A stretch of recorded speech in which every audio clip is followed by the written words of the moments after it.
Boop. Happy Monday. Today is Monday, January 25th, 2021, and today's daily Bible readings come to us from Psalm 46, Genesis 12, 1 through 9, and then 1 Corinthians 7 1 Corinthians 7, 17 through 24. And I'm going to look at Genesis 12, 1 through 9, specifically verses 6 through 9, because I noticed something that's kind of caught my eye. And just thought it was kind of neat. And, it may or may not be that neat to you. I don't know. Maybe it is. Maybe it isn't.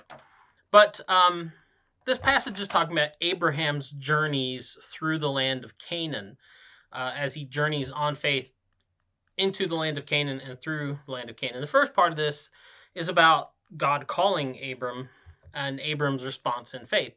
It's a corner, and that story alone is a cornerstone of our Christian faith. A matter of fact, Paul, our other reading today is from 1 Corinthians. That's Paul, and Paul talks about that all the time. Paul references Abram all the time in Abram's faith, and so that's a given. That's not what I want to focus on today because I've talked about that before. But what I want to focus on is the way in which he did that journey. So anyway, Genesis gives us this roadmap of how he travels through the land.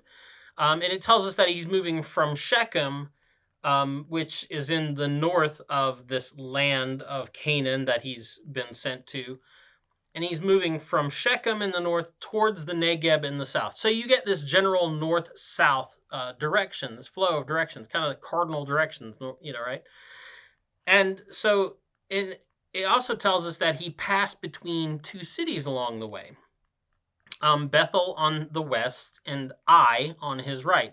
Ai comes up later in the Old Testament. It's the second city that the people of Israel have to confront after they defeat Jericho. Doesn't go so well at first. Long story, you can read that for yourself. But here's the thing that caught my attention.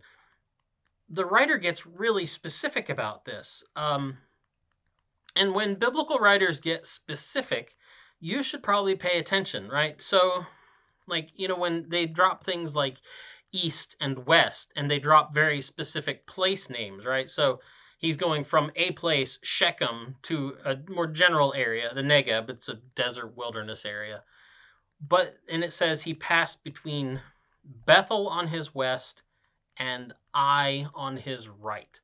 On his east, right? So that's kind of important. He's not just saying, it's not like he even said, well, he was in Shechem, he wanted to go to Negeb, so he just, moved south. And it's not even like he just threw out place names. Like, yeah, he went through between Bethel and Ai. And, like we would say, well, you want to get down this van, you got to go through Atlanta. You don't give out names of roads and things like that. You don't give out specifics because generally people can figure it out.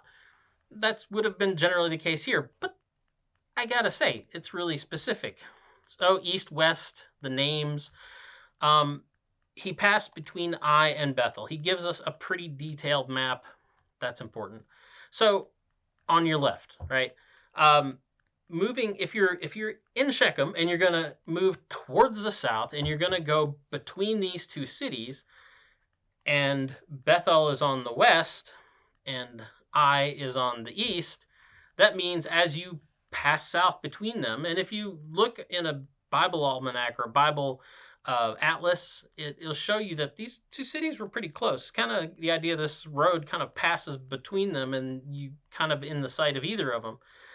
So if you're heading south down that road, that means as you pass through there, Bethel's going to be on your right hand. Ai's going to be on your left hand. That's important because if you read the Bible, you realize that the right and the left hand are kind of important, right? Important people are on your right hand.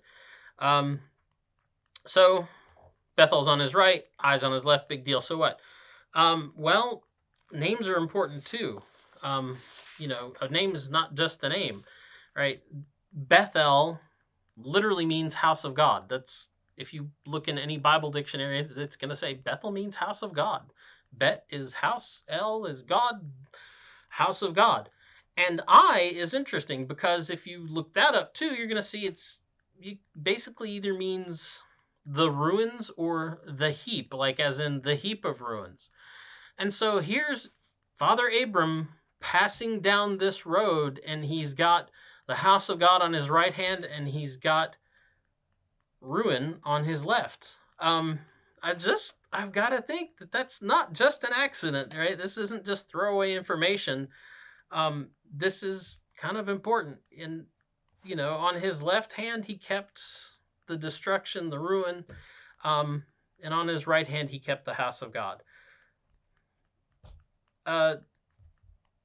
He walked the road between them. It was a pretty narrow road. And he did this as he followed God on this journey. It tells us also that he invokes God's name when he gets to this point. Along the way, he keeps making these altars. And here at this place where he's got the house of God on his right hand and ruin on his left, he takes time to stop, build an altar, and invoke God's name on his journey. So anyway, that's just a little curious thing I thought you might be interested in as you go on your journey, trying to keep God on your right hand and ruin far away on your left. Anyway, that's the DBR for today. Go out, have a good day, and we'll talk to you later. Boop.